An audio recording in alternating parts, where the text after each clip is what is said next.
No, Kate, no hay 5, 4, 3, 2, 1. ¿Dónde veo eso yo? Ya estamos en Espérate. Facebook. Ok. Yo no estoy presentando en este momento, ¿cierto? No.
Hola, buenas tardes a todos.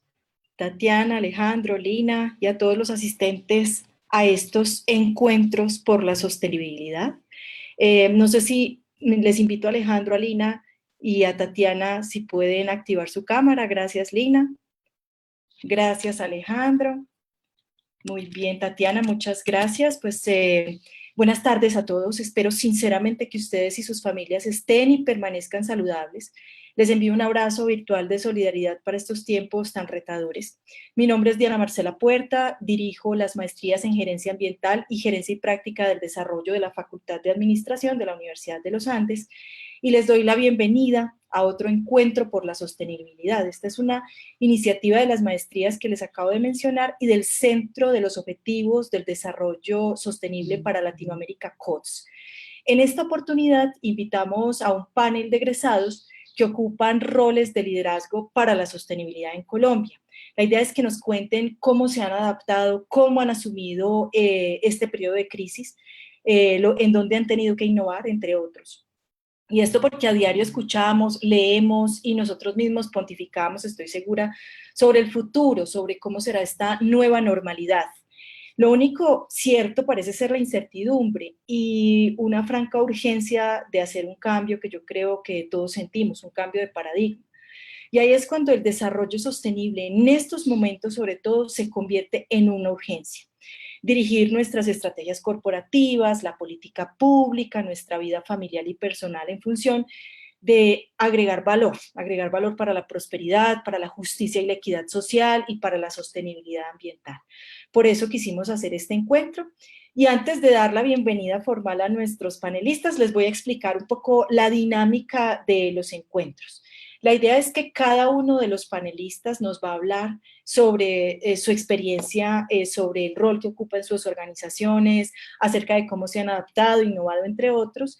Y luego ustedes pueden hacer, entre tanto, mejor preguntas en el chat de este Facebook Live, las cuales vamos a recoger y a transmitirles a ellos al finalizar las 3 presentaciones.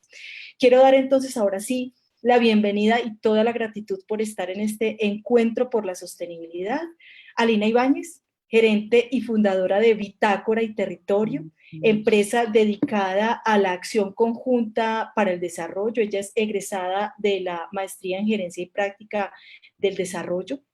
Quiero dar también la bienvenida a Alejandro Álvarez, cofundador de la empresa Selva Nevada, emprendedor de negocios de impacto social y ambiental y egresado de la maestría en gerencia ambiental.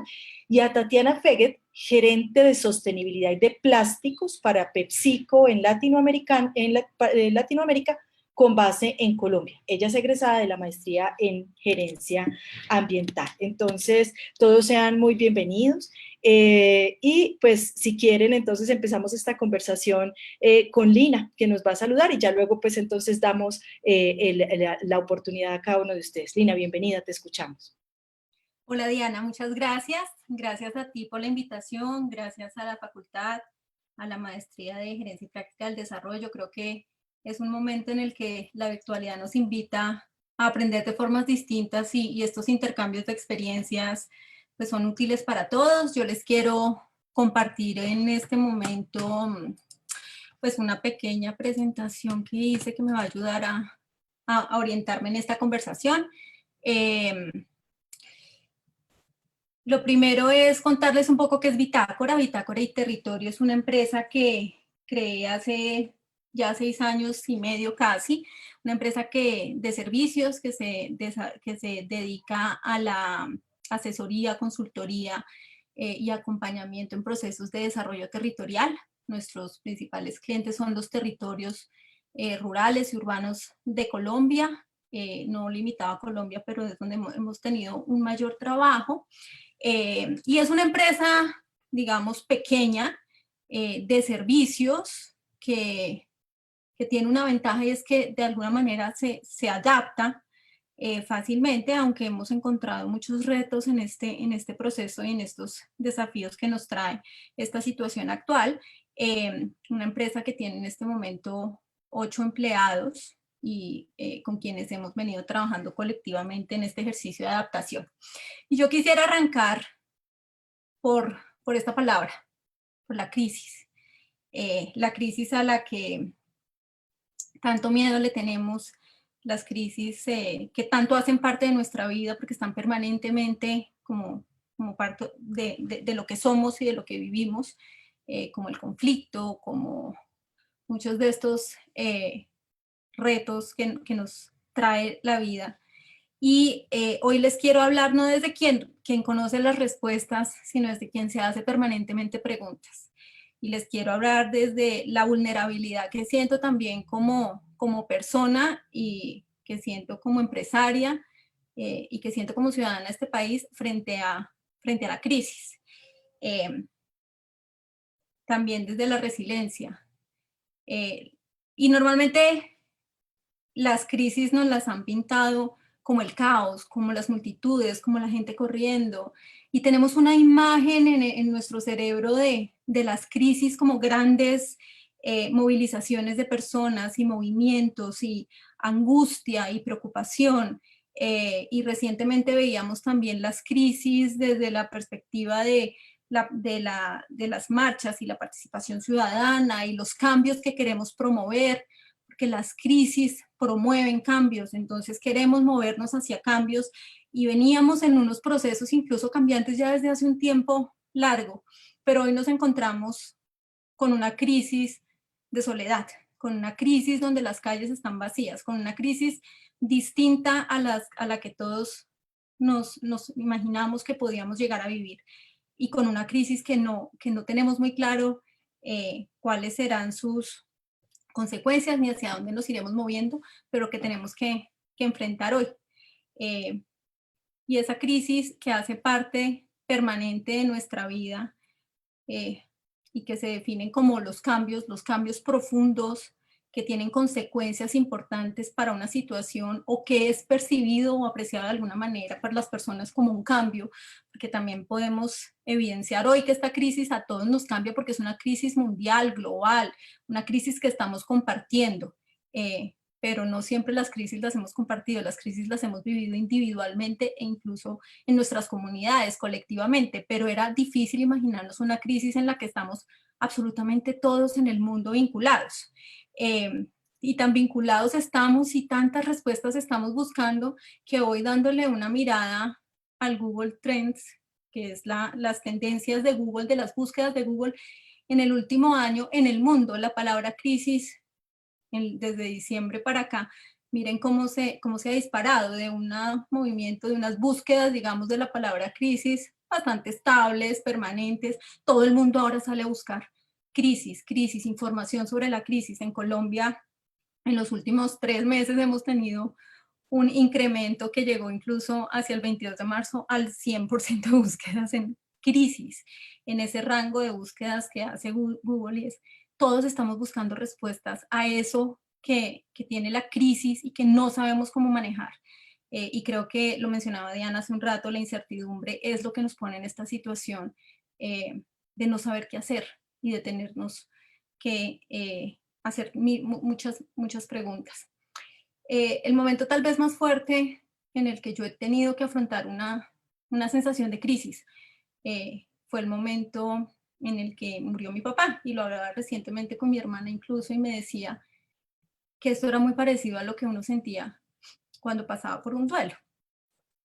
Y muchos de ustedes conocerán esta curva, que es la curva de los cambios que propone una psicóloga que se llama Elizabeth Kubler-Ross. Y Elizabeth en 1969, ella es una psicóloga suecoamericana, sueco-estadounidense, en el 69 propone esta como la curva en la cual, que lleva, digamos que con la que se manejan los duelos. Me excuso porque está en inglés, pero es la versión más cercana a la versión oficial y con unas evoluciones que ella hizo posteriormente, entonces no la encontré en español, pero es la curva que ustedes ven en el lado vertical, mide un poco la competencia, la capacidad, la energía, la productividad que tenemos como personas para enfrentar una situación así, y en el horizontal ven el tiempo. Y la relación es cómo vamos moviéndonos como en esta montaña rusa de emociones y de energía cuando tenemos que enfrentar un duelo. Y el duelo es una pérdida, es un cambio. Y es un cambio que sucede no solamente porque alguien muere, sino son cambios que nos hacen sentir vulnerables, que nos hacen sentir con miedos, que nos hacen sentir que perdemos algo. Y inicialmente hay una crisis, que es ese shock, y después viene la negación y no, esto no nos está pasando y esto realmente hasta que no tenga evidencia no lo voy a creer, esto no está sucediendo. Después viene la frustración porque efectivamente sí está sucediendo y tenemos que empezar a reconocer algunas cosas que son diferentes y nos da rabia y nos da ira y no sabemos cómo manejar este dolor y esta angustia permanente frente a la situación. Y después viene un poco la renuncia y la tristeza y la depresión que es el momento en el que estamos más bajos en la energía y no saber qué hacer. Y cuando estamos en ese momento empezamos a reconciliarnos con ese dolor y con esa preocupación y con esa angustia y empezamos a entender nuestra nueva situación y a experimentar unos cambios como personas. Y empezamos a tomar unas decisiones diferentes y empezamos a adaptarnos a esa situación y a aceptar una nueva situación y a pasar a una nueva normalidad, que es de lo que tanto hablamos hoy. Nosotros, ninguna persona que haya vivido un duelo puede decir que es la misma antes y después de un duelo. Y muy probablemente no vamos a ser los mismos después de esto. No necesariamente vamos a cambiar como queremos, no tenemos claro qué tanto vamos a cambiar, no tenemos claro qué tanto va a cambiar el mundo, insistimos mucho en que no vamos a ser los mismos, porque va a haber unos cambios en lo que sentimos, en lo que pensamos y en cómo lo vivimos, pero no sabemos cómo van a ser esos cambios. Y este periodo inicial, digamos, de esta montaña rusa y estos periodos iniciales de de angustia y preocupación y de empezar a comprender la situación, es lo que hoy yo entiendo como la adaptación. Y estas últimas fases en las cuales estamos experimentando, asumiendo decisiones y incorporando esto a nuestras vidas, es lo que yo entiendo por innovación. No sé si se ve. Por innovación. Y desde esta mirada es que nos hemos venido preparando. Y ustedes verán que casi que muchos líderes mundiales uno los podría ver fácilmente moviéndose en esta montaña rusa desde que empezó esta crisis hasta lo que está sucediendo ahora. Y nosotros mismos nos hemos movido como país en esa montaña rusa y seguramente todavía nos falta más. Entonces, ¿cómo nos adaptamos y cómo innovamos para enfrentarlo va a ser como nuestro gran reto? Y en términos de adaptación, nosotros en Bitácora, pues, digamos yo como gerente, pero también el equipo, lo que hemos hecho en primera medida es sobrevivir. Y casi que estamos en una situación que nos pone ese reto, cómo sobrevivir, cómo simplemente ser resilientes, aguantar y sobrevivir esta situación. ¿Cómo sobrevivimos como equipo? ¿Cómo nos preocupamos por cada una de las personas que está ahí, que hace parte de ese equipo? Porque por su salud física, por su salud mental, porque tengan las condiciones que requieren para estar bajo un estado de tranquilidad mínimo, cómo están con sus familias. Esto es un tema de personas, no solamente de organizaciones. Cada una de estas personas, cómo está viviendo, qué le preocupa, qué le angustia, le preocupa perder su trabajo, o le angustia qué va a pasar mañana, o le angustia a su familia, que probablemente no está en la ciudad, sino que muchas de nuestras familias hoy están regadas por el mundo, y no sabemos ni siquiera cuándo las vamos a volver a ver.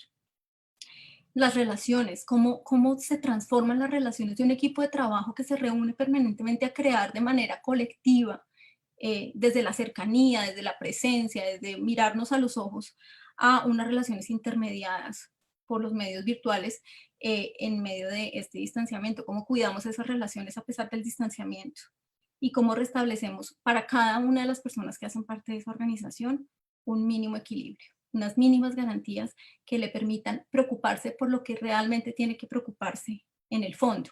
Y es que hoy estamos bajo una fuerte presión. Entonces, nuestro principal objetivo, por lo menos en estas primeras semanas en el equipo, ha sido sobrevivir. Ha sido cómo sobrevivimos y cómo nos ayudamos mutuamente a sobrevivir. Pero también cómo sobrevivimos como organización. Y ese es tal vez nuestro reto, y hoy Bitácora se enfrenta al reto de lo que se enfrentan muchas de las pequeñas y medianas empresas en Colombia, incluso una microempresa como Bitácora.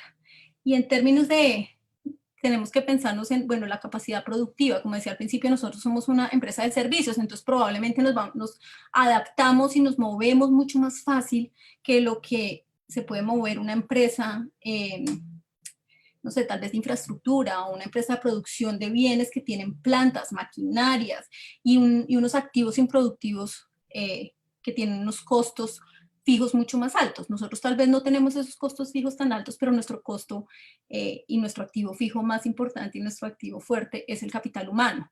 Entonces, ¿cómo logramos que esa capacidad productiva no se reduzca tanto como para que el capital humano se vulnere? ¿Cómo ajustamos la estructura organizacional? ¿Cómo vamos a pensar cómo nos reajustamos como organización y cómo yo como gerente puedo liderar ese cambio de la estructura de la organización, pero cómo lo converso con mi equipo, cómo logro con cada uno entender cuáles son sus preocupaciones. Y les cuento aquí, pues que hemos hecho ya un poco esas conversaciones, como bueno, hasta dónde podríamos de pronto reducirnos cada uno de nosotros una parte del salario para saber que vamos a ir un poco más allá en el tiempo y que vamos a sobrevivir más tiempo. Todo eso hace parte de una estrategia de sobrevivir.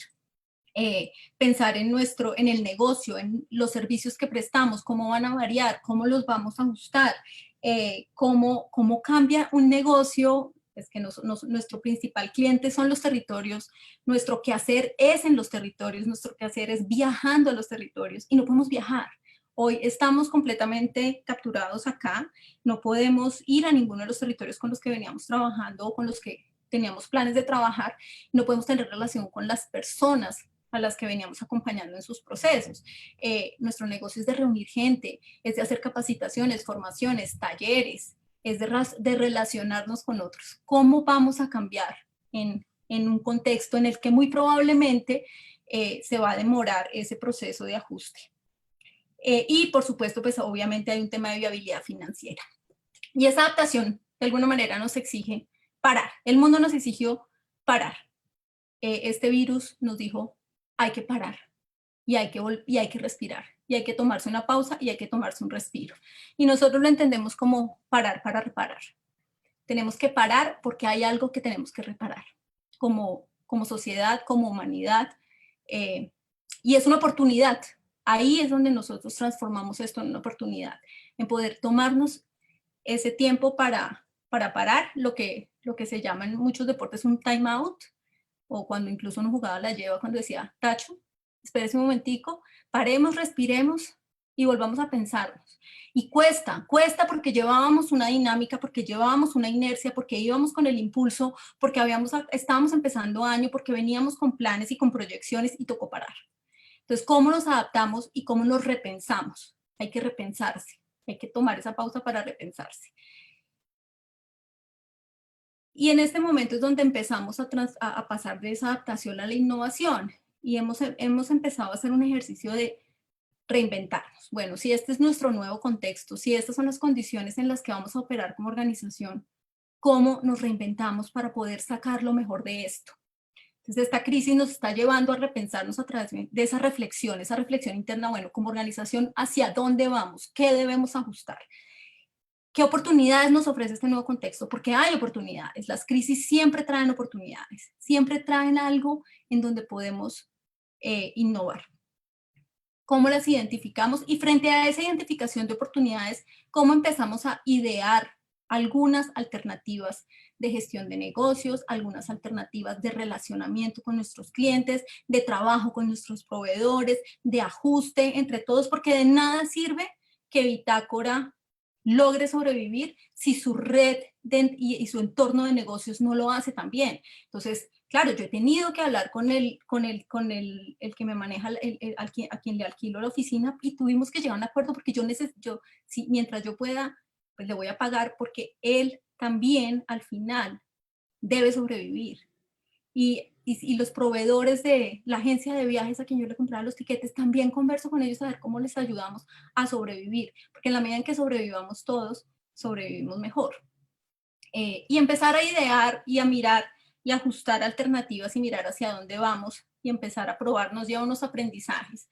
Y estos tiempos como de pausa y de teletrabajo que para nosotros funcionan bien, excepto porque, de nuevo, nuestro negocio es en los territorios y tendríamos que estar viajando, nos permiten documentar, aprender, estudiar, investigar, para poder llevar después esto a la práctica. Y este ciclo se parece mucho al que muchos de ustedes conocen. La verdad, no sé si están viendo el extremo de la pantalla porque yo veo las cámaras, pero bueno.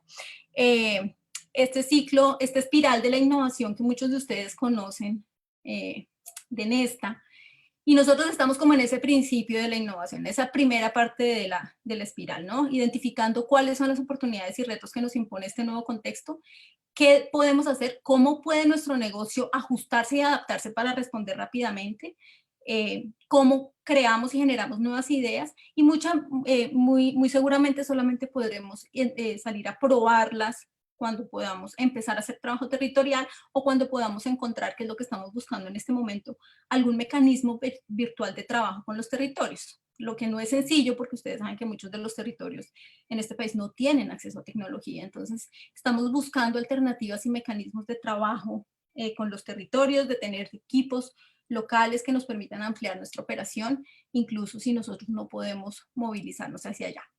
Y cómo esto nos va llevando a otras líneas de negocio que vamos a poder escalar con el tiempo. Y entonces este tiempo lo hemos dedicado a pensarnos y a innovar. Y no innovar de cualquier manera, sino a innovar con propósito. A innovar y a preguntarnos otra vez, ¿para qué es que hacemos esto? ¿Para qué es que Bitácora y Territorio tiene este negocio? ¿Qué es lo que hace y qué es lo que busca? ¿Cuál es su propósito y cómo innovamos en ese propósito? Y nosotros aproximamos la innovación un poco con esta forma de ver la palabra innovación, partida, digamos, en 3 segmentos. Uno es in, que es estar en, y es comprender, visibilizar, es estar y comprender el contexto de esos territorios y el contexto nuevo que nos impone este país. Nova, que es nuevo, y qué podemos crear, qué podemos transformar, cómo podemos aprovechar este cambio para proponer algo nuevo, para generar una nueva forma de hacer las cosas, una nueva forma de relacionarnos. Y nosotros entendemos por nuevo no solamente las creaciones tecnológicas, sino las nuevas formas de Sion, cómo llevamos esto hacia la acción, hacia el efecto, hacia lograr incidir en las vidas y realidades de otros. Y lo que estamos haciendo es simplemente hacernos preguntas. Como yo les decía al inicio, nosotros no tenemos todavía las respuestas, pero sí tenemos una capacidad y una alta disposición de hacernos todas las preguntas y cuestionarnos para qué es que estamos buscando estos cambios, estas innovaciones, qué cambios queremos generar, a quién va a mejorar ese cambio, cómo buscamos realmente hacer un impacto, tener un impacto social en esas comunidades con las que trabajamos y cómo hoy más que nunca nos necesitan para acompañarlos en ese proceso. Pero tenemos hoy que preguntarnos y gastamos todo el tiempo en preguntarnos, en repensarnos y preguntarnos hacia dónde vamos y cómo lo queremos lograr. Entonces nos estamos repensando hacia adentro, hacia la organización, hacia lo que todo el mundo nos conoce como Bitácora, hacia lo que es Bitácora como organización y cómo nos adaptamos, pero también hacia afuera, hacia nuestro entorno, hacia los territorios, que son nuestros clientes, que son nuestra razón de ser, que son los que realmente hoy van a necesitar que nosotros tengamos la capacidad de transformarnos tan rápido como para no dejarlos solos.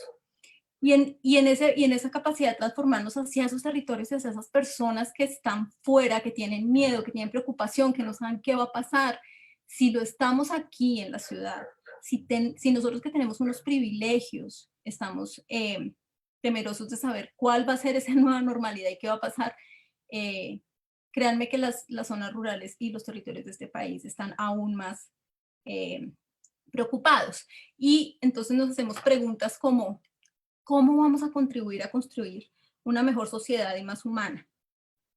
¿Cómo podemos acompañar en apoyar a esos territorios y a esos líderes a transitar esta crisis? Los líderes locales, territoriales, los alcaldes, las organizaciones, las empresas privadas de los territorios, los comerciantes, ¿cómo los podemos acompañar para que puedan transformarse en esta crisis sin grandes costos y pérdidas para ellos? ¿Cómo aportamos para que esos cambios generen impactos positivos? Y lo que mencionaba Diana, todos tenemos un poco esta corazonada y esa necesidad de que algo tiene que cambiar después de esto, de que tenemos que hacer que este planeta sea más sostenible y las especies que lo habitan también. Pero ¿cómo lo vamos a hacer? Es una gran pregunta. Puede que mañana, una vez se levanten las restricciones, todo el mundo salga a producir enloquecido, tratando de recuperar lo que perdió, tratando de recuperar esos meses en los que no produjeron y no consumieron.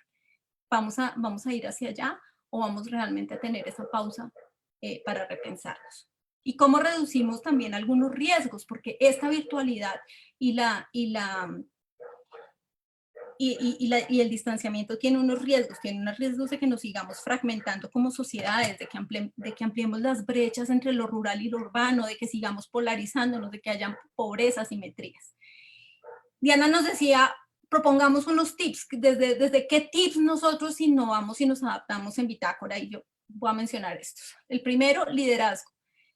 Y ser líderes, de nuevo, no es tener las respuestas, es tener la capacidad de acompañar ese proceso de cambio, de gestionar esos procesos de transformación. Desde la empatía, porque hoy necesitamos comprender las preocupaciones de los demás desde la empatía y desde el sentido colectivo. Cada uno independientemente no lo va a lograr si no lo logramos juntos como colectivo. La gestión de la incertidumbre, que es un reto enorme, no sabemos cómo va a ser el futuro, no tenemos ni idea. Y debemos navegar así, no podemos paralizarnos, no podemos quedarnos quietos, tenemos que poder navegar con los ojos cerrados. Y para eso hay que plantear escenarios, qué pasa si sucede X o Y, qué pasa si podemos adaptarnos de esta manera, pero tenemos que aprender a navegar en la incertidumbre. 3, volver a preguntarnos lo fundamental, qué es lo que estamos haciendo, ¿para qué? ¿Qué es lo que realmente necesitamos como sociedad? ¿Para qué hacemos lo que hacemos? ¿Cómo lo vamos a hacer? ¿Y cómo lo vamos a hacer diferente? 4, la flexibilidad, ser capaces de ser flexibles, porque en diciembre de nuevo teníamos un plan para el 2020, teníamos un presupuesto para el 2020, nos habían enseñado cómo hacíamos todas las proyecciones y hoy nada de eso nos sirve. Tenemos que repensarlo, tenemos que replantearlo y tenemos que ser flexibles para hacerlo rápido, desaprender y volver a aprender, adaptar las herramientas que tenemos porque muy probablemente lo que habíamos previsto no es. Y pensar sistémicamente. Hoy lo que más nos demuestra esta realidad es la gran interdependencia que existe entre países, entre regiones, entre personas, entre realidades. Lo que pasa aquí puede estar afectando en muchos lugares del globo, entre dimensiones, cómo lo social afecta a lo económico, lo cultural, lo político. Y aquí quiero hacer un énfasis en las habilidades que a mí me dio la maestría de gerencia y práctica del desarrollo, y fue precisamente eso, comprender esa interdependencia. Nosotros teníamos una materia que se llamaba salud global, y yo honestamente pensé que jamás la iba a utilizar. Honestamente pensé que salud global era una cosa y que era una materia más en un pensum que nos daban, y hoy estoy releyéndome todo lo que estudié en salud global, porque hoy nuestro reto es de salud global, y es de salud física, es de salud mental, y es de cómo mantenernos bien como planeta. Termino ahí. Muchas gracias, Lina. Muy inspirador y a lo que llamas, digamos, desde ese liderazgo que es también centrado en las personas, que se toma el tiempo para tener una pausa, para ser flexible. De verdad que muchas gracias, Lina. Entonces, recuerda que al final hay varias preguntas que están dirigidas para ti, pero todas las vamos a dejar para el final. Entonces, nada, bienvenido Alejandro Álvarez, gerente y fundador de Selva Nevada. Te escuchamos, Alejandro. Bueno, muy buenos días para todos. Muchas gracias por la invitación. Muy contentos de compartir con ustedes un ratico de este momento de cuarentena. Vamos a compartir pantalla.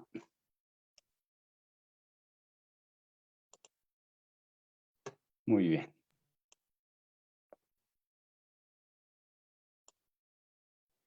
Muy bien, entonces, pues un poco la idea, lo que quisiera contarles el día de hoy, un poco también a través de las sugerencias de Diana, pues inicialmente les voy a contar un poco lo que hacemos en Selva Nevada y los negocios que han ido surgiendo alrededor de Selva Nevada.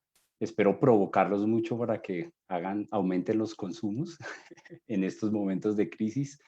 Y posteriormente les voy a contar muy puntualmente cómo reaccionamos a esta situación donde básicamente nuestro negocio depende mucho de la calle. Nuestros principales clientes son restaurantes, cadenas de hoteles, de restaurantes, el retail y nuestros puntos de venta, y pues evidentemente todos dependen de la calle y entramos en una crisis muy rápida, y les contaremos un poco lo que hicimos durante eso.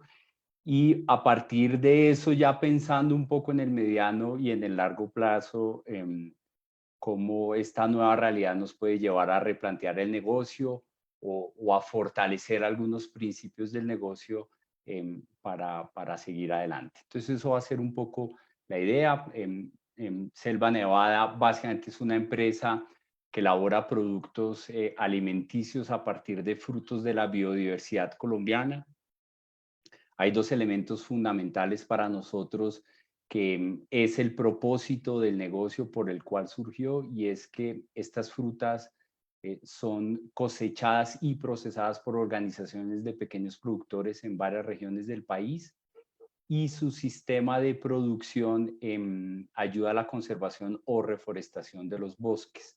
Nuestro propósito fundamental es utilizar la biodiversidad como un elemento de desarrollo rural, de generación de actividades económicas para las comunidades, pero que a su vez ayude a la conservación y a la reforestación de los bosques. Nosotros llevamos 10 años en el mercado, 11 años en el mercado. Trabajamos con 10 comunidades en todo el país, entre áreas de conservación o acuerdos de conservación y zonas de cultivos en sistemas agroforestales.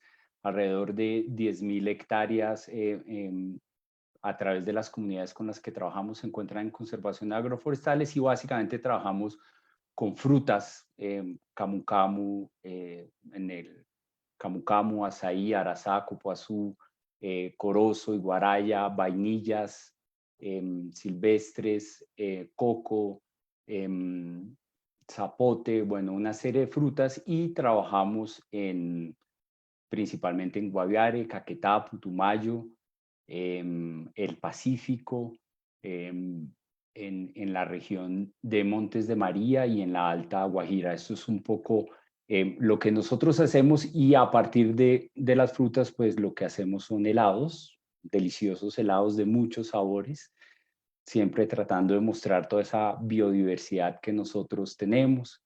Además de helados, hacemos bols de azaí, batidos, malteadas, una serie de productos.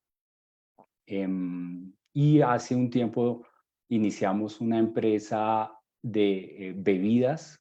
Queremos pararnos en la categoría de bebidas saludables, en este sentido, en las bebidas calientes, y son unas infusiones aromáticas a partir de estas frutas. Estas frutas se liofilizan y se meten en unas mezclas para diferentes consumos, y digamos, esto es un poco nuestra línea de productos a partir de esos frutos de la diversidad.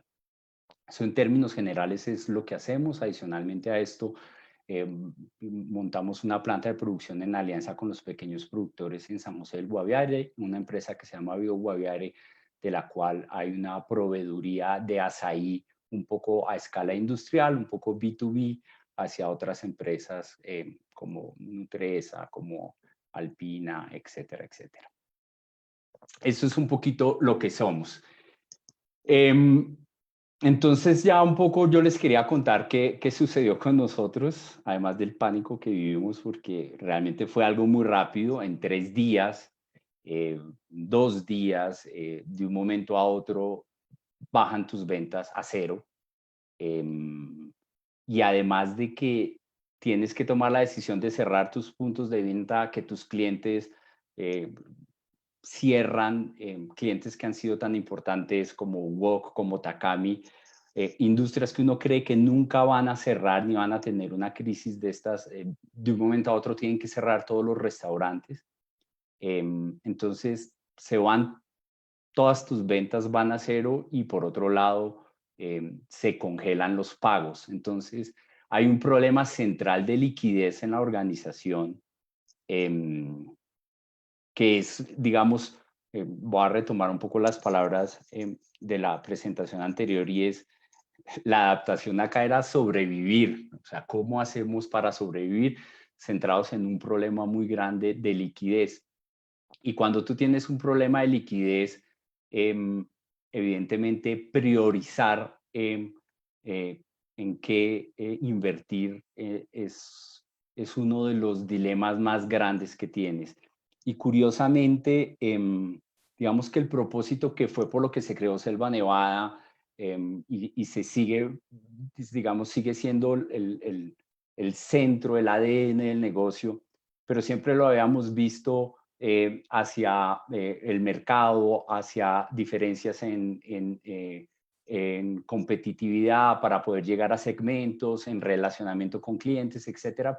Pero yo nunca me había retado el propósito frente a un momento de crisis. Y curiosamente, ese propósito fue el que nos ayudó, fue como la brújula en tomar decisiones. Y yo creo que tener un propósito más allá de la generación de ingresos, que evidentemente es algo muy importante del negocio, pero tener un propósito claro sobre lo que haces en tu negocio te ayuda a lidiar en estos momentos de crisis. Entonces yo diría que las dos, digamos, principios fundamentales que tuvimos en este momento fue guiarnos por el propósito, y sobre todo trabajar mucho con y construir estrategias con nuestros grupos de interés.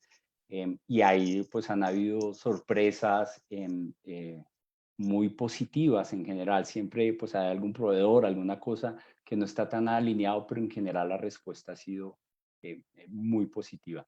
Lo primero para nosotros fue las comunidades de productores, además que estuvimos tan de malas que preciso estamos en cosechas.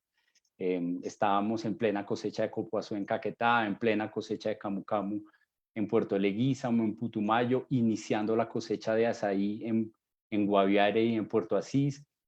Ya las comunidades habían iniciado sus procesos, la fruta no da espera, entonces digamos que la prioridad para nosotros fue cumplir los acuerdos que siempre que tenemos con las comunidades y poder brindarles a ellos una liquidez durante este tiempo. Y ahí fue clave entender, digamos, la lectura y la dinámica de cada región, que cada vez digamos, Caquetá es muy diferente a Guaviare, Guaviare es muy diferente a Puerto Asís, y esa lectura creo que ha sido fundamental para nosotros, pero también el apoyo de ellos en esta situación. Digamos que ahí es donde uno se da cuenta que uno construye a través de una empresa aliados a largo plazo, y sentir que ellos también están en el barco es clave, entre otras por un principio fundamental del trabajo para nosotros, y es que nosotros con las comunidades no nos relacionamos con una lógica de subsidios en ningún sentido, sino una lógica de construcción desde los negocios, desde inversión, y en estos momentos de crisis es donde eso se sale, se reluce. El segundo elemento fundamental ahí fueron, pues los pongo un poquito en orden de prioridades, el manejo con los empleados. Em, y aquí creo que hay como un análisis yo diría como muy natural del riesgo. Es las personas que tienen problemas de movilidad, donde hay centros focalizados, son las prioridades. También las personas que tienen digamos, por su edad o por su condición médica, tienen un riesgo alto. Digamos que en todo lo que hicimos en ese momento, la prioridad fue lógicamente la seguridad de todos, tanto pues todos, incluyéndonos nosotros, en la seguridad y de cuidarnos en casa. Y lo que más me gustó de esto fue, pues la crisis nos cogió a todos en la oficina sin saber qué hacer, y yo les dije, venga y nos reunimos, café, heladito para todos, y empecemos a pensar qué vamos a hacer. Y realmente es sorprendente la flexibilidad que tiene todo el mundo, los roles que pueden jugar. Tú a veces en un negocio, además un negocio que tiene tantos elementos operativos, haces divisiones de trabajo. Esta persona es el especialista haciendo helados, este es el especialista en la distribución, pero resulta que en una circunstancia de estas, la gente te puede sorprender haciendo diferentes labores. El tercer elemento fue la negociación con los proveedores, y como les mencionaba ahorita, es entender la construcción de relaciones a largo plazo. Y uno se da cuenta aquí cuáles son los proveedores que están pensando en negocios a corto plazo y proveedores que están pensando en largo plazo. Y uno de los principales, pues para nosotros, los arriendos de puntos de venta de la planta de procesamiento, pues es un costo fijo muy alto, y al primero que uno tiene que atacar. Y darse cuenta que hay relaciones a largo plazo, es decir, hombre, si a usted le va mal, pues a mí me va mal. Apostemos a que podamos seguir adelante, y estamos seguros que su negocio se va a recuperar en un tiempo. Y afortunadamente en el tema de arrendos nos fue muy bien, y eso hace que tus costos fijos sean un poco más manejables. Con los impuestos sí hemos estado como muy revisando, esto es pura incertidumbre, todos los días sale una nueva legislación, que esto pasa, que si pagas EPS o no, pero digamos sí toca estar muy pendientes del tema de impuestos y cómo puedes postergar un poco como esos movimientos de flujos de caja. Y el segundo, digamos, elemento en los grupos de interés tuvo que ver mucho que ver con los ingresos. Pues entender que todos tus clientes estaban en lo mismo, y poderse sentar con ellos y ver qué caminos poder tomar conjuntamente para ver alternativas de canales de comercialización, de poderse pegar a cosas conjuntamente, de cómo uno reacciona con su capacidad operativa de distribución y de producción en esos momentos, y ahí fue fundamental. Y lógicamente, más que una innovación, fue un tema de supervivencia, es desarrollar canales o canales de comercialización que tú no tenías en mente, que posiblemente estaban en una planeación estratégica y llevaban un tiempo lento, pero donde toca meter todo el acelerador. Sin embargo, es un momento en el que tú tampoco puedes desarrollar mucho, porque si quieres sacar un producto, un nuevo empaque, una nueva manera, pues no tienes el proveedor de los empaques funcionando bien, no puedes sacar un diseño rápido, no puedes.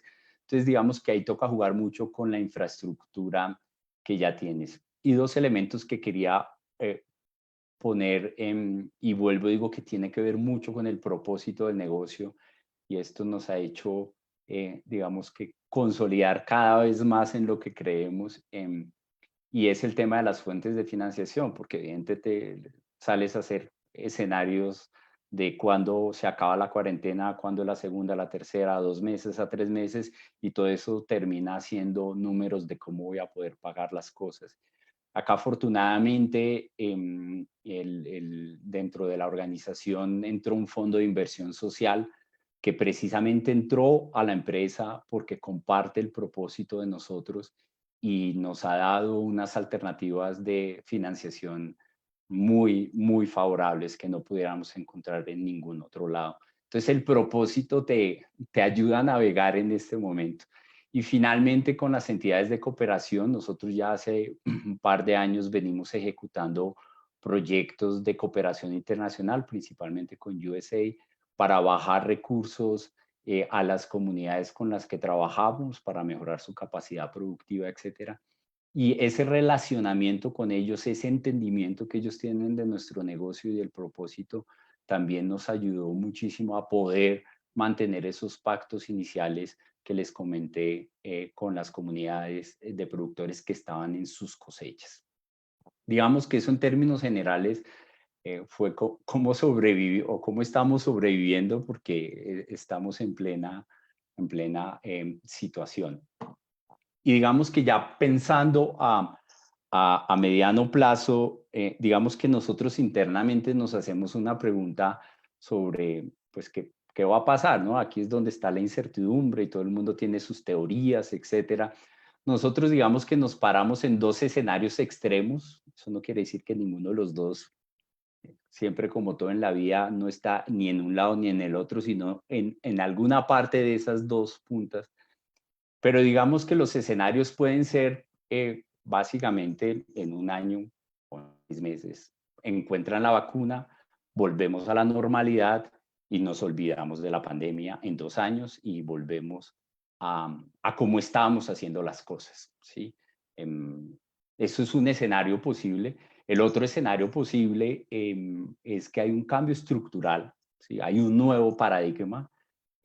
Este concepto del paradigma, lo cual estudiamos mucho durante la maestría, el tiempo que tarda en hacer un cambio del paradigma, digamos, este puede ser como un punto de quiebre para que haya un cambio estructural y profundo en la sociedad y un nuevo paradigma. Seguramente no va a ser ninguno de los dos, seguramente vamos a estar en algún punto de esa línea, pero esos 2 escenarios, y sobre todo en la industria que nosotros nos movemos y el propósito de la empresa, nos lleva a tener algunas consideraciones de lo que estos escenarios o vivir bajo esta cuarentena nos puede llegar a cambiar el comportamiento de la gente, a ser más conscientes de cosas. Pueden haber muchos elementos, pero para nosotros hay algunas consideraciones fundamentales y creo que todos lo vimos, que en una circunstancia de estos, pues sale a relucir las prioridades de sectores en una economía. Todos tenemos claro que la salud es como lo más importante en este momento. Y después la alimentación, que a pesar de que estemos en la casa, hay gente trabajando en el campo. Yo siempre una cosa que digo es, en este medio de encierro que estamos, y yo hablo, en este momento estamos en cosecha en Puerto Leguízamo de Camu Camu, y la gente no para, se mueve el producto y sigue llegando alimentación a nuestras casas. Pero, digamos, creo que en estos momentos es donde más reconocemos el valor de esos sectores. Y tercero, pues la educación. Y yo diría muy ligado a temas de investigación. Yo hoy más que nunca veo a la gente, es algo que me ha sorprendido gratamente, es pues esa confianza, esa credibilidad que empezamos a tener con los científicos, ¿no? Todos ya sabemos las curvas, la tasa de probabilidad, pero digamos que todo lo que se mueve en las redes sociales es es un elemento mucho más de consideración sobre los científicos, y pues ahorita todos estamos soñando a que en la carrera de esos científicos salga la vacuna. Entonces es como los sectores más importantes. El otro elemento de consideración es que yo creo que hoy más que nunca la colaboración y la acción colectiva frente a un problema, pues lo tenemos en el día a día. Esto lo hacemos juntos. Si alguien hace algo que ponga en peligro a todos los demás, pues ya hay controles sociales entre la gente. Si uno no sale con la mascarilla, todos tenemos que estar en la casa, pero no es solamente todos en Colombia, sino todos en Iniria, en Guaviare, en Madrid, en París. Esto lo pasamos juntos. Y yo creo que esta lección en términos de lo que para mí creo que en este momento es también muy importante y relevante, es frente al cambio climático. Yo creo que aquí uno esperaría que todo esto de colaboración y acción colectiva pues nos lleve al reto más grande como sociedad global, que es el cambio climático y la degradación de los ecosistemas, que los tenemos a 2030, los océanos a 2040, que uno esperaría que esa conciencia sobre lo colectivo logre meterse en el comportamiento de la gente. Y bueno, hay otra cosa y es el juego un poquito de aplanar la curva, ¿no? Frente al cambio climático, uno diría, bueno, y entre los 4 grados y los 2 grados, ¿cómo vamos a hacer con acciones hoy drásticas para que podamos aplanar la curva? Por otro lado, un elemento fundamental para nosotros es, digamos, la mayor conciencia que todos estamos teniendo sobre de cómo nos relacionamos con nuestro entorno y con la naturaleza. Creo que el ejemplo más sencillo es pues todas las fotos de el Tolima desde Bogotá, los micos, titís en Medellín moviéndose, pero más allá de eso, de cómo empieza uno a ver la naturaleza cuando estamos en calma, en silencio, es preguntarse, miércoles, ¿cómo hemos sido nosotros frente a la naturaleza? ¿Cómo nos estamos relacionando frente a la naturaleza? Otro elemento fundamental para nosotros es lo que está sucediendo con la tecnología. Yo recuerdo que uno de nuestros clientes o varios clientes de restaurantes, no sé si lo tienen en mente, en sus campañas de deja el celular en los sobremesa, le ponían a uno como un cuadrito, deja acá tu celular y conéctate con quien estás comiendo. De alguna manera el uso de la tecnología y todo lo que pasa por redes sociales, veníamos como en un momento de mal uso de esa tecnología. Yo siento que hoy la tecnología es la que en vez de desconectarnos, nos está conectando, y a través de esta tecnología se está moviendo una información y relacionamiento entre la gente fundamental. El siguiente elemento tiene que ver con cómo digamos, a mí me sorprende mucho de varios amigos el concepto de bienestar, cómo se está modificando, volviendo lógicamente el bienestar en cosas muchísimo más sencillas. Creo que durante este tiempo no, hemos entendido que pues estar en la casa, estar en la familia, no necesitamos muchos. Tengo amigos que dicen, yo para qué necesito carros, lo que yo necesito es esto, digamos. Creo que el concepto de suficiencia, de bienestar mucho más sencillo, es algo que está calando mucho en las familias y en el consumidor en general. Y finalmente, creo que empiezan muchas preguntas frente a lo que pueda llegar a ser o seguimos en esta tendencia o ola de globalización frente a las economías locales. Seguramente en la reactivación ya se empiezan a ver personas hablando de comprar colombiano, economías locales, y eso qué implicaciones puede tener. Bueno, hay un poquito, siempre a mí me asustan a veces los nacionalismos, pero creo que es algo a lo que nos vamos a enfrentar como empresa.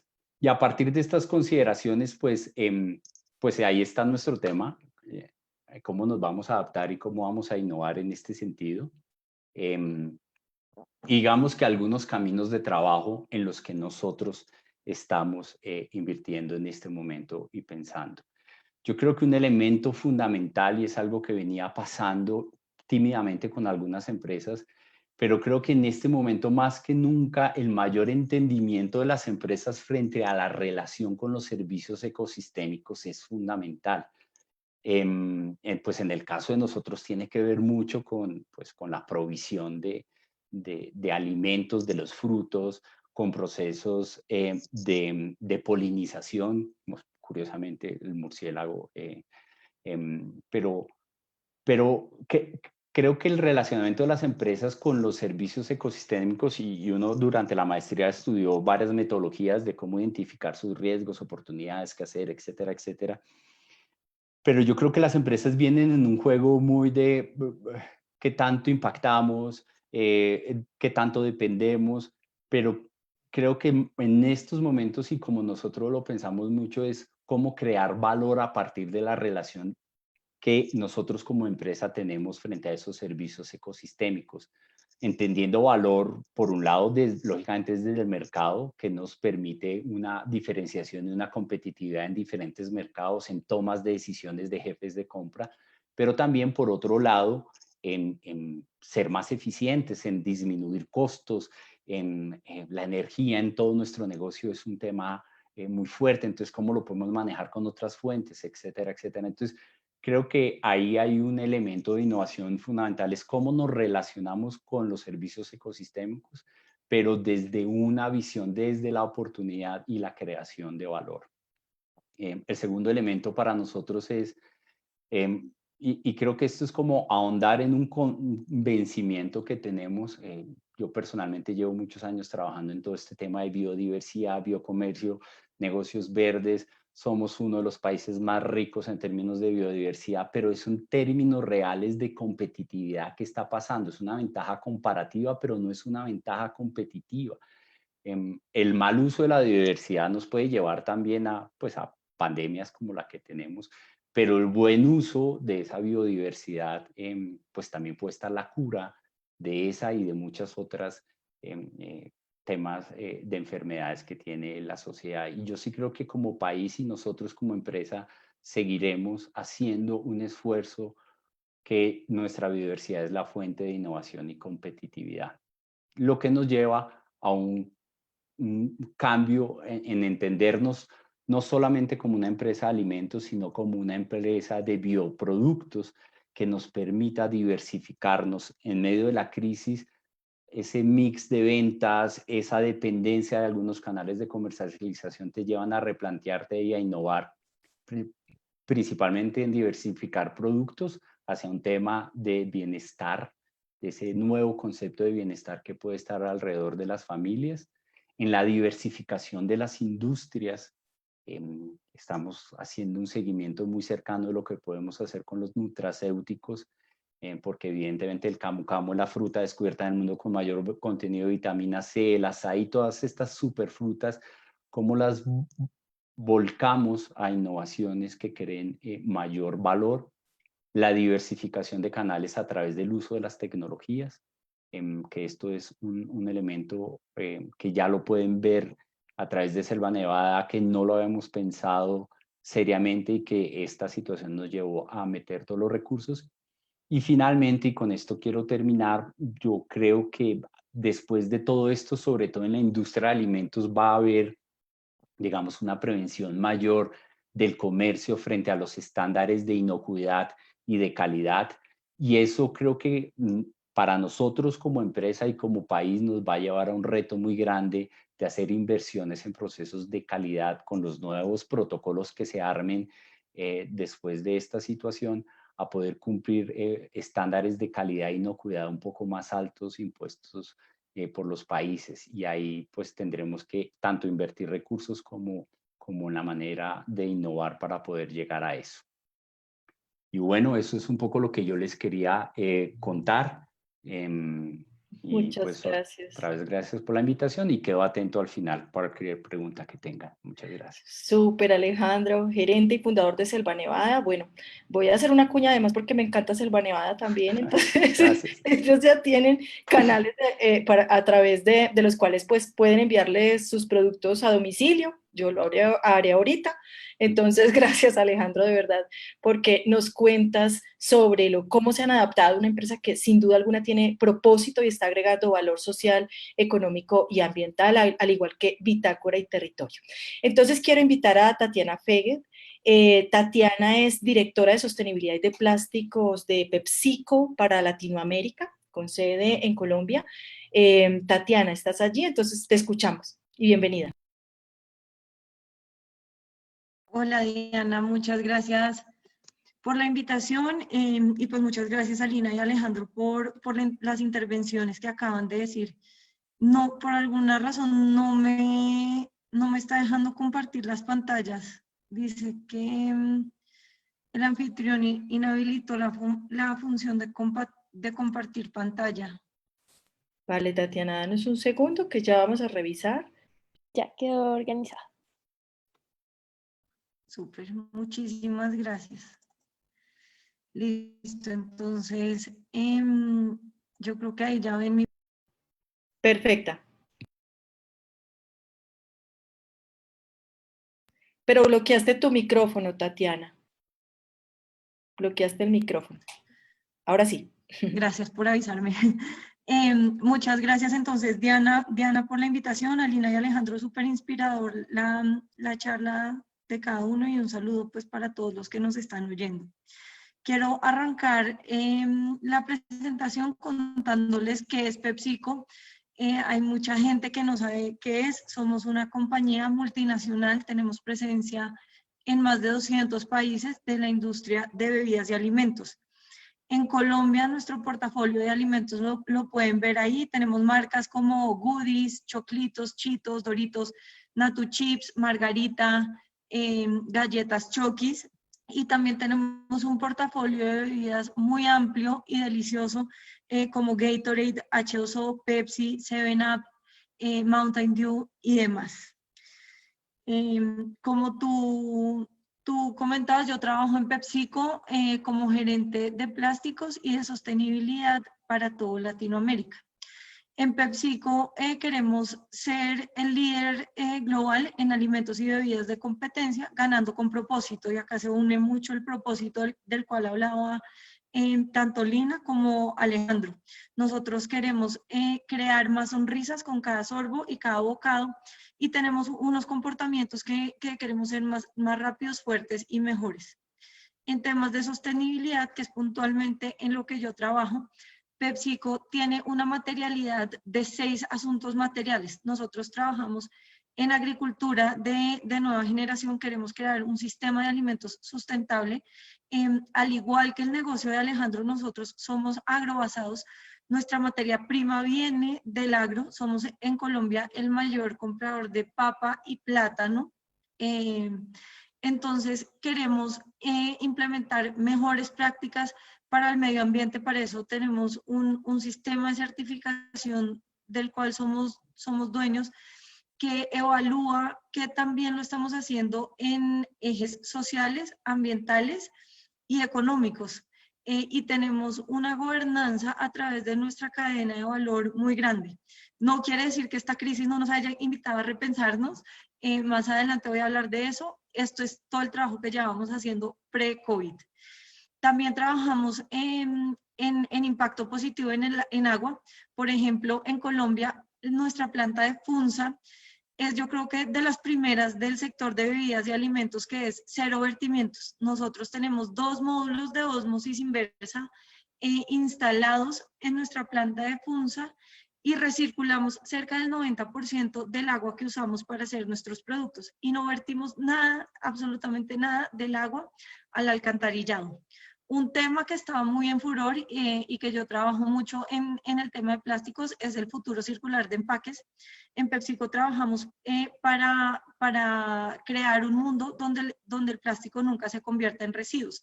Para eso trabajamos en 3 ejes, en reducir, reinventar y reciclar. En reciclar, el año pasado lanzamos una plataforma en toda Latinoamérica que se llama Recycling with Purpose, reciclando con propósito. Actualmente está en Guatemala, Costa Rica y Perú.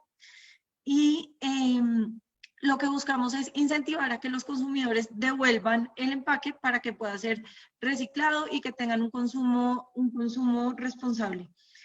Obviamente acá un paréntesis, todo el tema de plásticos se ha ido cambiando. El impacto que ha tenido COVID está cambiando nuestra relación con el plástico y nuestro consumo. No pretendo abrir el debate sobre el plástico, pero solo contarles y abrirles para que vean realmente cómo está cambiando. Nosotros pasamos de tener legislaciones que prohibían los plásticos, como las bolsas plásticas. Hoy en día hay muchos lugares que por el COVID están prohibiendo las bolsas reusables o bolsas de tela, porque pueden contener y ser agentes o vectores de propagación del virus. Entonces, no quiero abrir el debate a si deberíamos o no prohibir un tipo de bolsa o no. Creo que la invitación que nos hace esta pandemia es más a cómo nosotros tenemos un consumo responsable y sostenible, que es uno de los ODS.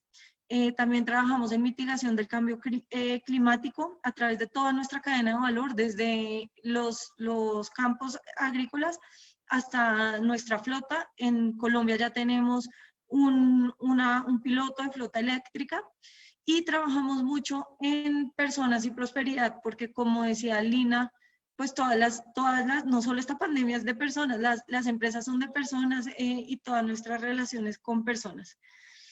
Ya entrando al trabajo en tiempos de coronavirus, me sonó mucho lo que decía Lina de que es un tema de personas, y creo que eso es lo primero que tenemos que tener en cuenta. Creo que lo primero que deberíamos mirar es, y me encanta el quote que les puse acá, es que no podemos controlar lo que está pasando. Lo que sí podemos controlar es la manera como nosotros respondemos. Entonces, creo que este momento es único. Creo que podemos hacer una cantidad de cosas positivas y optimistas que sí podemos controlar, y que esta crisis nos va a fortalecer nuestro carácter, que nos va a sacar más resilientes. Realmente sí soy súper optimista y creo que en toda esta crisis se presentan muchas oportunidades, porque en las crisis nos vemos obligados a pensar y hacer cosas, a buscarle las soluciones a los problemas de una manera como pues que antes no creíamos posible. O sea, antes de COVID creíamos que no era posible hacer 100% teletrabajo. Nos están demostrando que sí, y que además que hacer teletrabajo genera unos cambios muy positivos en todo nuestro sistema, porque también, como decía Alejandro y Lina, creo que una de las enseñanzas más grandes de la maestría que se está viendo reflejada en este momento es la dependencia y la interrelación de todo. Creo que en este momento hay oportunidades que no habíamos visto, y creo que lo más importante es que podamos hacer pruebas pequeñas y rápidas para ver si funciona o no. Y eso se hace desde a pequeña escala hasta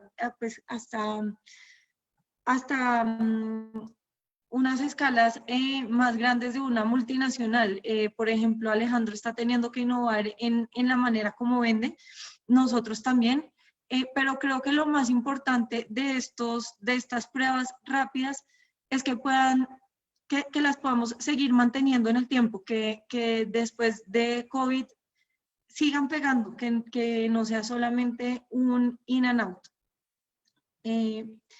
Y por otro lado, y devolviéndome a la maestría, creo que otra de las enseñanzas más grandes que podemos ver en este momento de crisis es pues la colaboración, lo que venía hablando Alejandro, de construir estrategias con grupos de interés, y eso lo vemos mucho en la maestría, en las clases de ecología industrial, con la simbiosis industrial, pero también pues vemos ejemplos de la vida real, como es el caso de Redescar, donde PepsiCo tuvo el privilegio de participar el semestre pasado en la construcción de la cadena del plástico. Y acá me detengo y les cuento cómo ha cambiado mi rol en PepsiCo en todo este tema de coronavirus, porque al principio, antes de que empezara toda la pandemia, en PepsiCo queríamos buscar una estrategia absolutamente circular para el tema de los empaques. Nuestras botellas hoy son 100% reciclables. Una botella que ustedes consuman tanto de nosotros como de nuestra competencia ya tiene material reciclado. El gran reto que estábamos viendo era con empaques. Tenemos un piloto que convierte el empaque a combustible, pero lo que estamos viendo hoy con todo este tema de la pandemia es que quizás podemos hacer una simbiosis industrial, y si hay alguien que me esté oyendo que tiene alguna idea, pues adelante, bienvenidos, somos todos ellos. Creemos que el empaque flexible a través del reciclaje químico o del reciclaje mecánico a través de compounding puede ser la solución a industrias que no estén pudiendo importar sus materias primas, que tengan que repensar y que imaginar nuevas maneras de construir su cadena de valor. Entonces, sí creo que estamos súper abiertos. Ese en el lado de empaques es un ejemplo de cómo estamos teniendo que repensar nuestros procesos. También estábamos hablando de la agricultura regenerativa. Creo que hoy nuestra responsabilidad como gerentes ambientales es mirar cómo podemos ir un paso más allá. PepsiCo es una compañía que tiene absolutamente estructurada y de la cual yo me siento muy orgullosa de su sistema de sostenibilidad y de toda la estrategia, pero cómo nosotros podemos ser unos agentes de cambio dentro de una compañía tan grande, cómo podemos proponer algo diferente.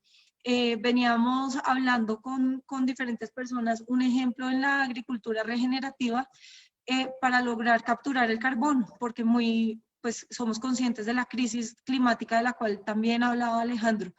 Entonces, vemos que nuestros cultivos, para aterrizarlo puntualmente la idea a PepsiCo, nuestros cultivos de papa necesitan obligatoriamente una rotación. Tú tienes que sembrar una vez papa y a la siguiente vez no puedes sembrar papa, tienes que sembrar algo diferente.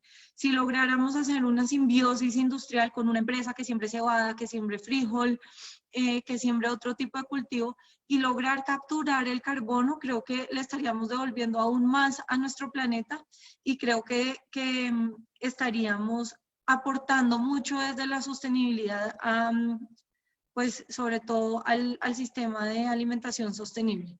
Entonces, hasta ahí son los ejemplos que tengo de cómo ha cambiado mi trabajo, cómo he enfrentado el tema de COVID en el ambiente laboral.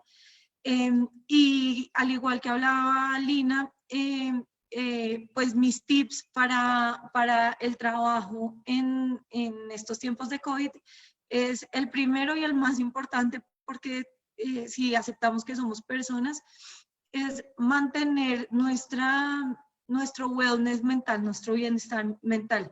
Y eso para las personas puede ser hacer ejercicio, tener una rutina, salir a caminar, comer bien.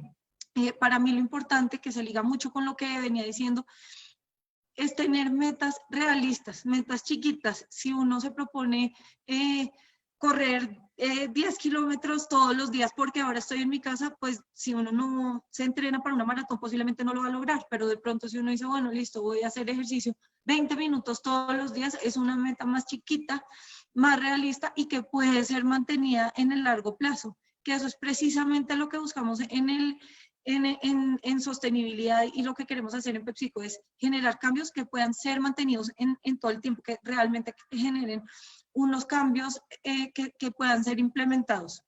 El segundo es leer de otros temas. A mí personalmente me encanta una cuenta en Twitter que se llama Sustainable Brands. Como esa tengo unas cuentas de referencia que me permiten seguir aprendiendo y seguir profundizando en los temas que a mí me gustan, que es sostenibilidad, y salirme del tema de coronavirus, pues me da un respiro mental y me ayuda a ver, cómo va a cambiar la sostenibilidad después de coronavirus, hacia dónde quiero llevar yo mi estrategia de sostenibilidad, hacia dónde quiero llevar yo si yo cojo el timón de mi vida como gerente de sostenibilidad y de plásticos, hacia dónde quiero enfocar mis proyectos, hacia dónde los quiero liderar, qué cambios quiero hacer, y leer de otras cosas, pues naturalmente da ideas, estimula la creatividad, nos hace pensar diferente, nos hace comparar qué estamos haciendo bien, qué estamos haciendo mal. Lo que me lleva a mi cuarto tip, que es tomar el timón de nuestra vida. Nosotros, como empecé la charla de cómo estamos enfrentando el tema del COVID, nosotros podemos decidir cómo queremos reaccionar a esta pandemia. Y creo que es un privilegio si lo vemos desde una manera que queramos buscar oportunidades, que queramos impactar de manera positiva a gente que antes no lo estábamos haciendo, y si queremos liderar nuestra propia vida para adaptarnos. Sé que sobrevivir es una palabra muy usada, pero creo que la invitación hoy es adaptarnos y a buscar la oportunidad. Sí creo que en las crisis se abren muchas puertas, si las sabemos buscar, si sabemos adaptarnos. Entonces, pues eso es lo que yo quería compartir con ustedes, y más que todo, invitarlos a que en todo este momento veamos esta crisis de una manera optimista, de la cual podemos sacar muchas oportunidades si entendemos que todo esto está relacionado. Y si trabajamos bajo un enfoque de simbiosis industrial, creo que lograríamos adaptarnos de una mejor manera y lograr unos mejores cambios. Muchas gracias, Tatiana. Y a Alejandro y a Lina, quienes invito entonces ahora a que empecemos estas preguntas y respuestas que han hecho a través del Facebook Live, quienes están participando. Puedan activar sus cámaras ahora, Lina, Alejandro y Tatiana. Gracias, para poder conversar. Lo que les propongo, porque hay múltiples preguntas, es que les voy haciendo como una a cada uno, ¿vale? Entonces, para Lina, además porque están bien difíciles, les preparo para eso. Entonces, la idea es poder contestar estas grandes preguntas en un periodo corto de tiempo. Entonces, la primera para Lina. Daniel Mejía Cardona pregunta, ¿cuál crees que es el principal reto y la principal oportunidad en el sector de la consultoría una vez se normalicen las operaciones y se reactive la economía empresarial? Gracias, Diana. Bueno, ese es el sector nuestro, entonces me lo he pensado al derecho y al revés. Estoy de acuerdo en que hay muchas oportunidades, creo que efectivamente tenemos que encontrarlas. Ahora, no va a ser sencillo y creo que todos estamos preparados para que no sea sencillo, pero la ventaja que tiene de nuevo el sector de la consultoría es que se adapta fácilmente. Es un sector de producción de conocimiento y es un sector de servicios. Entonces, eso es lo que estamos pensando, cómo qué nuevo conocimiento requerimos frente a esto. Y en la consultoría, pues hay una gama infinita de áreas. Entonces, está la consultoría ambiental, por ejemplo, puntualmente, que va a tener unos enormes retos hacia adelante, porque de nuevo esta interdependencia entre lo que va a ser la clara crisis económica que va a haber y cómo esto interactúa con un tema ambiental que ya venía siendo bastante crítico. Muy probablemente las empresas no van a tener la capacidad de crear dentro de sus propios equipos que analicen los temas ambientales, entonces van a necesitar tercerizar ese conocimiento y no lo podemos descuidar, porque no nos interesa solamente salir avantes de una recesión económica, sino salir avantes de una recesión económica con un planeta que pueda aguantarlo, con un planeta en donde realmente podamos aprender de esta situación y generar una mayor sostenibilidad. Yo creo que hay una ganancia bien importante de todo este proceso que ha sido muy crítico, pero una ganancia, y como todo el mundo comparte, los animales han vuelto a salir, uno ve realmente la importancia del silencio de las ciudades, de escuchar los pájaros, lo que eso contribuye a todas las personas, y creo que hay una mayor sensibilidad ambiental, por ejemplo. mucho más que el marketing ambiental que hemos tratado de hacer por años. Creo que esta pausa ha hecho que veamos un planeta que no veíamos hace rato. Y esa sensibilidad ambiental que tenemos todos como ciudadanos, creo que hay que aprovecharla para generar oportunidades en el sector, por ejemplo, de la consultoría ambiental, y asimismo será la consultoría política y la consultoría económica. Creo que se abren en todas las dimensiones, se abren unas puertas de construcción de conocimiento y cómo aprendemos desde esta crisis. Gracias, Lina, coincido. ¿Puedo hacerte una pregunta sobre esto? ¿En algún momento pensaron en cerrar, en desistir frente No. a esta crisis? No hemos pensado en cerrar. Hoy la prioridad, te voy a hacer con absoluta franqueza, hoy la prioridad es mantener el equipo hasta el último minuto. Y no es sencillo, porque realmente los apoyos del gobierno a nosotros no nos aplican la gran mayoría. Es un sector que está bastante, digamos, en el limbo de estas medidas que ha tomado el gobierno para apoyar. Y aguantaremos hasta que aguantemos todos juntos. De aquí nadie sale, pues. Y eso lo he hablado con el equipo y así será. Tendremos que ajustarnos, achicarnos entre todos, ir buscando, ir adaptando, pero nosotros sabemos que vamos a poder salir de esto. Gracias, Lina. Va una pregunta para Alejandro y la hizo Gina Carrillo. Ella dice, ¿cómo ha sido el proceso de adaptación de Sierra Nevada en cada una de las comunidades a las cuales ha llegado? Bueno, esa es una pregunta muy difícil. Pues yo creo que lo primero que respondería es que el trabajo que nosotros tenemos con las comunidades ya es de más de 10 años de trabajo con ellos. Entonces hay un relacionamiento, digamos, muy cercano, digamos, hay mucha confianza, somos muy amigos, hemos pasado por muchas, por buenas, por malas, y eso te crea una relación muy fuerte con ellos. La adaptación es que depende mucho de cada comunidad. En el caso de Guaviare, una comunidad fundamental para nosotros son los Nukak Makuk, que son los recolectores de la fruta, con los cuales tenemos una alianza, todo. Ellos, previo a la cosecha, toman una decisión de irse a su territorio, que dentro de su territorio tienen muchos problemas, pero no podemos asumir el riesgo porque si el COVID a nosotros nos hace daño, para ellos puede ser mucho más peligroso. Entonces, pues ahí básicamente fue tomar la decisión de este año no procesamos azaí en Guaviare. Es una decisión muy fuerte, pero no podíamos asumir ese riesgo. En las demás comunidades,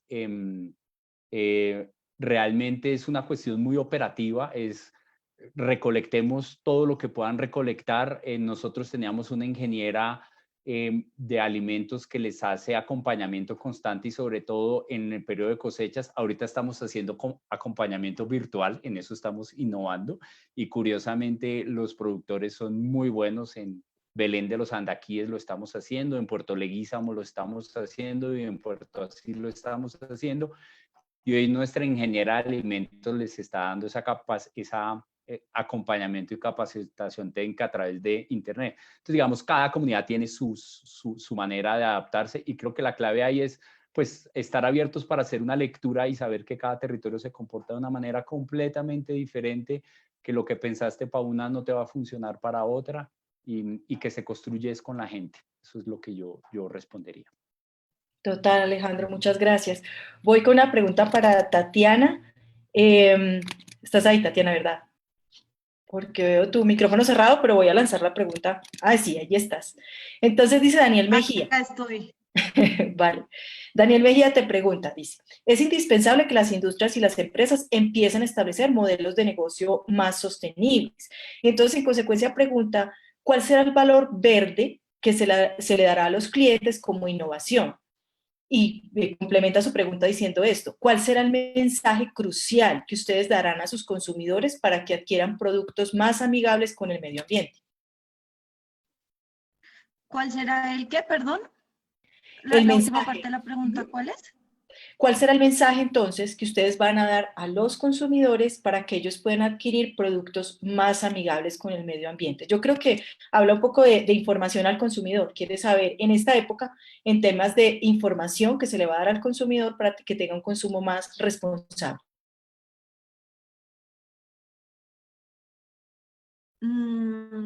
Bueno, pues Daniel, muchas gracias por la pregunta. En este momento, nosotros estamos trabajando para mejorar, pues para hacer cambios en nuestro portafolio para que cada vez tengamos productos más con una reducción de azúcares, grasas y sodio. Eso para tener un portafolio que responda más a las necesidades de todos los consumidores. Ahora, frente a qué mensajes le vamos a mandar al consumidor para que consuman más, de una manera más responsable, como PepsiCo en este momento tenemos en pausa todas las conversaciones, todos los mensajes y todas las estrategias de marca, porque creemos que lo más importante es que como comunidad estemos bien y lo más importante es quedarse en casa. Entonces, vas a ver que toda nuestra pauta y todo nuestro presupuesto de marketing hasta el momento está frenado mientras logramos entender cómo vamos a seguir como comunidad en cómo nos tenemos que comportar para, pues, en esta pandemia para no contribuir a la propagación. Lo que sí te puedo contar es que no sé si tu pregunta iba más hacia el tema de empaques. En nuestra plataforma de reciclaje con propósito queremos que el consumidor sea una parte de la solución. Por eso, como te dije, trabajamos en 3 frentes, en reducir, reciclar y reinventar. Todas nuestras botellas están siendo optimizadas para que un consumidor por producto comprado consuma la menor cantidad de plástico. Pero número 2, le estamos diciendo al consumidor, cuando nos compres vas a tener la oportunidad de devolver el empaque para que nosotros lo podamos reciclar, y le estamos dando un incentivo a los consumidores para que lo devuelvan. Ese incentivo en los países donde ya tenemos la plataforma de reciclaje se llama eCoins, porque en realidad queremos que el consumidor sea, pues, no, además no queremos, el consumidor tiene que ser parte integral de esta economía circular. Si tú no separas bien los residuos en tu casa y si tú no los dispones de la manera adecuada, el reciclador no los coge y no llegan a las plantas de reciclaje de transformación. Entonces, pues si el consumidor no tiene un engagement en toda esta cadena, no vamos a lograr hacer nada, y el consumidor tiene una responsabilidad muy grande. Tienen que separar los residuos de la manera adecuada. Hoy en día las tasas de reciclaje, nosotros como empresa podríamos comprar más material reciclado. En este momento no hay oferta porque a las empresas que reciclan las botellas no les llegan las suficientes botellas. Entonces, pues esa sería mi respuesta. No solo le estamos dando plataformas para que pueda tener un consumo más sostenible, sino que le estamos dando productos empacados 100%, nuestra meta es ser 100% reciclables, compostables o biodegradables en la situación de cada país. Espero que eso responda a la pregunta. Si no, me puedes buscar en LinkedIn y seguimos hablando con mucho gusto. Gracias, Tatiana. Va una pregunta entonces para Lina, y es, bueno, esa no sé si tenga respuesta necesariamente, yo me la hago a diario, pero es cómo gestionar esta crisis en medio de, lo pregunta Consuelo Ruiz, perdón, en medio de nuestra Colombia que mayoritariamente vive en necesidades básicas insatisfechas. ¿Cómo gestionarla? ¿Qué han visto desde Bitácora y Territorio? Esa es nuestra gran preocupación. Eso es lo que realmente nos trasnocha cuando nosotros pensamos realmente en las poblaciones rurales que están enfrentando esta crisis en las condiciones en las que ya estaban bajo una desventaja bastante profunda, digamos, en términos de equidad, de acceso a servicios públicos mínimos. Y yo creo que hay 2 mensajes que yo quiero dejar acá. Uno, creo que esta crisis salta la importancia de elegir buenos gobernantes. Creo que no podemos pasar esta crisis sin cuestionarnos como ciudadanos qué implica elegir buenos gobernantes, y nuestros territorios estarían en condiciones muy distintas de afrontar esta crisis si no fuera por la corrupción y por las fallas en la prestación de servicios del Estado. Entonces, hoy el Estado tiene la responsabilidad de resarcirse, de salir y proteger a esas personas y protegerlas como debe hacerlo, como un gobierno que debe salir a proteger a sus ciudadanos. Y por el otro lado, creo que las empresas también tienen una responsabilidad de proteger sus cadenas de suministro, sus proveedores, de ayudar como puedan en estas regiones Aquí estamos 3 empresas de distintos tamaños, de distintos sectores, de distintos calibres, digamos, todas tratando de generar empleo, todas tratando de generar condiciones, todas manteniendo un mínimo equilibrio para que no haya más personas fuera desempleadas, tratando de mantener a los proveedores, tratando de construir cadenas de valor. Las empresas grandes y las empresas regionales tienen una responsabilidad con estos territorios y es la única forma en la que estas personas que están padeciendo altos niveles de pobreza y no tienen cómo aguantarlo solos puedan sobrevivir. Total, gracias Lina, de verdad.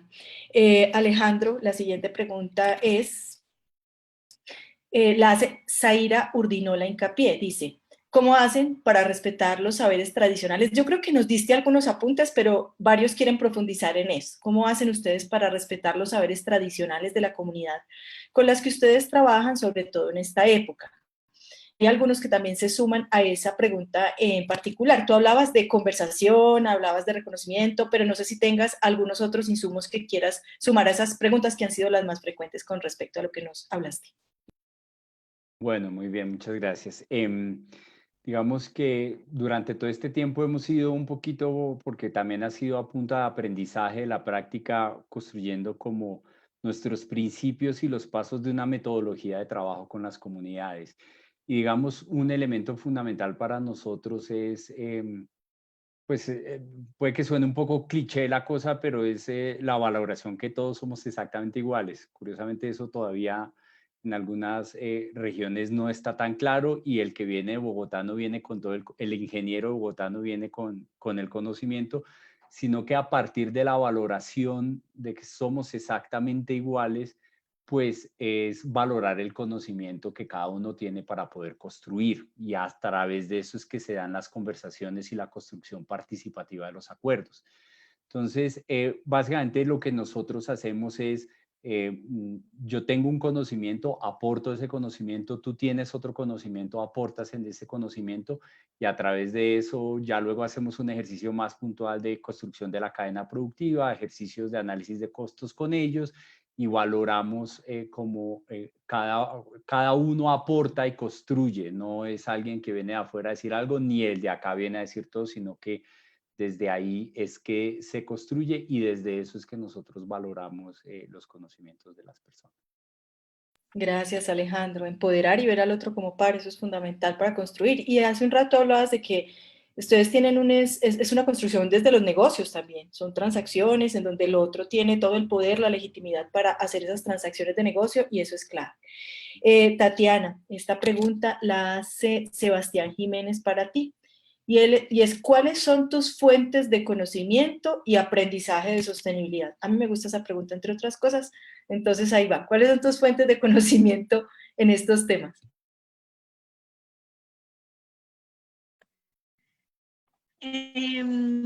Mis fuentes de conocimiento, bueno, uno es Bart, el profesor de la maestría. Pues la maestría sin duda me dio muchos conocimientos que día a día aplico, o sea, las clases con María Alejandra Vélez del comportamiento y de cómo cambiar el default puede ayudar a la sostenibilidad, me sirvió mucho. Bueno, he usado todo, hasta las clases de economía, que uno no, pues como que no lo ve tan relacionado directamente con el día a día de uno, pues lo he usado mucho, pero con Bart me pongo al día mucho, debato mis ideas, creo que en sostenibilidad una muy buena práctica es trabajar con gente de todas las áreas, para que tus ideas se puedan ejecutar, que tengas una fuente de un input de comercial, que tengas un input de legal, que tengas un input no sé, de agro, en mi caso, cuando es aprovisionamiento, para que las puedas sacar adelante. Número 2, que tengas unas referencias que tú puedas, que sean como un go-to para ti, para saber qué está pasando en el mundo. Entonces, el web tiene unas cosas muy importantes, esta página de Sustainable Brands, que te digo, tiene unas cosas muy chéveres. Hay una en Twitter que también sigo que se llama Green Bees, que es muy chévere. que te recomiendan libros de sostenibilidad, artículos, pues para que tú puedas andar leyendo y encontrando como esa parte que te nutre a ti de lo que está pasando. Pero sin duda alguna diría que una de las fuentes más enriquecedoras fue la maestría en gerencia ambiental, que pues todos los profesores son unos grandes líderes. Pues si sigues en Twitter a Manuel, a Germán, a María Alejandra, pues creo que de ahí ya vas a tener una cantidad, creo que era Sebastián la persona, si quieres escríbeme por LinkedIn y te puedo pasar lo que yo leo. Y podemos cruzar si tú tienes que compartir, pues sería súper chévere. Y bueno, Diana, una idea, una sugerencia de contenido, las cuentas que uno debería seguir de sostenibilidad se pueden publicar. Total, muy buena sugerencia, Tatiana. Pues, son las 2:02. Voy a hacer una última pregunta que es la misma para ustedes tres, si me permiten una ronda rápida. Y ¿cómo han hecho para conciliar semejantes retos que ustedes dirigen y que tienen con la vida familiar? A mí el teletrabajo y el tema de la familia me ha parecido complejo asumirlo. Entonces, ¿cómo han lidiado con eso? ¿Cómo han conciliado sus propios retos empresariales con su vida personal? Una ronda rápida, entonces si quieres, Lina, arranca.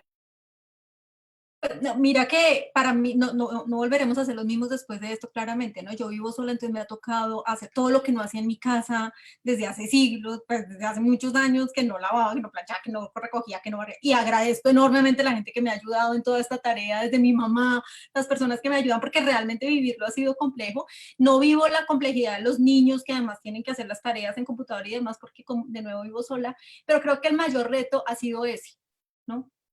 Es la distancia realmente de los que quiero. Y no poder abrazar a mi mamá y no poder abrazar a mi hermana, no poderlas ver o a las personas de la oficina y realmente darnos un abrazo de consuelo y cargar la energía otra vez y para seguir, eso tal vez ha sido lo más difícil. Y creo que nos tocó a través de abrazos virtuales y lograr un poco esa conexión. Por eso las cámaras son importantes, vernos, conectarnos, así sea de esta manera. Eso ha sido tal vez lo más duro y ahí vamos, no es tan sencillo, ahí vamos. Gracias, Lina, sin duda. Alejo, ¿cuál ha sido esa forma de conciliar tu vida familiar con tu reto? Pues la verdad es que yo en eso he sido bastante afortunado, porque tanto mi esposa, que es una persona muy importante para mí, comparte mucho el trabajo que hacemos y somos un apoyo entre los dos, para visiones, para buscar alternativas, y es una persona a la que escucho muchísimo. Y pues lógicamente el día al día en la casa sí también es, pues estamos, yo creo que todos nunca habíamos lavado tanta loza como estamos lavando ahorita, ¿no? Esto nos tiene a todos, pero creo que es un poco buscarle el chiste, divertirse con eso. Habrán momentos difíciles. Yo soy una persona que viajo mucho y el encierro me ha costado muchísimo, entonces pues ella también ha tenido muchísima paciencia.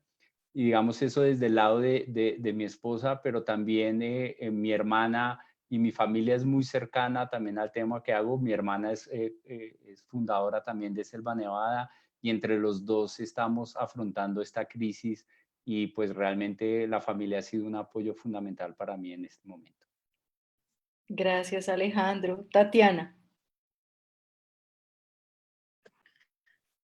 Bueno, no, pues yo creo que para conciliar el trabajo con la vida personal, pues afortunadamente, como dice Lina, no tengo la presión de los hijos todavía, y afortunadamente vivo muy agradecida con que tengo un esposo absolutamente espectacular, que no solo me tiene paciencia en todos mis temas de trabajo. Él me oye, también me guía. Él es ingeniero agrónomo, entonces también es mi guía para decirme que sí tiene sentido y que no, un poco para volverme a la pregunta de antes de calibrar esos puntos y esos ideales y esos sueños que uno tiene de sostenibilidad con que sí sea algo de la realidad. Y también tengo una familia espectacular que complementa en el bienestar mental que hablaba. Pues mi mamá me ayuda con todo lo que necesite, pero tengo un hermano que es brillante, él es profesor, él lidera como toda la investigación en estos temas de la pandemia, entonces me hace mantenerme al día, me reta intelectualmente un montón. Y mi hermana es profesora de mindfulness, se la súper recomiendo, porque para todo este momento sí creo que es necesario tener algo que le vuelva a uno como, y que le dé un respiro mental y que le dé tranquilidad. Y pues ojalá algún día pudiera ser tan espiritualmente avanzada como mi hermana. Genial, Tatiana, muchas gracias. Bueno, a los tres de verdad toda la gratitud. Lina Ibáñez desde Bitácora y Territorio, Alejandro Álvarez desde Selva Nevada y Tatiana desde PepsiCo, de verdad que nos han ayudado mucho a tener como perspectiva, porque yo creo que esto de conectarnos y estos encuentros de sostenibilidad son para eso, para darnos perspectiva. Quiero decirles también a quienes nos ven que el próximo jueves vamos a estar con Sandra Vilardi, ella es doctora en ecosistemas, pues de acuerdo a Naciones Unidas, ella es guardiana de nuestras ciénagas, es una mujer admirable, y va a estar con Carol Fajardo, egresada de la Maestría en Gerencia y Práctica del Desarrollo, quien es hoy la directora distrital de turismo. Van a hablar sobre turismo, los retos que tenemos para un turismo sostenible en estas épocas. El próximo jueves, otro encuentro por la sostenibilidad, el mismo vehículo que es Facebook Live. Entonces, un abrazo a todos, a ustedes, de verdad, muchísimas gracias. Me encantó esta conversación. Feliz tarde. Gracias a ustedes, gracias Diana. Gracias por la invitación, chao Lina, chao Muchas Alejandro. gracias por la Y gracias invitación, que estén muy al bien. equipo de Gracias. tecnología que lo hizo posible. Chao.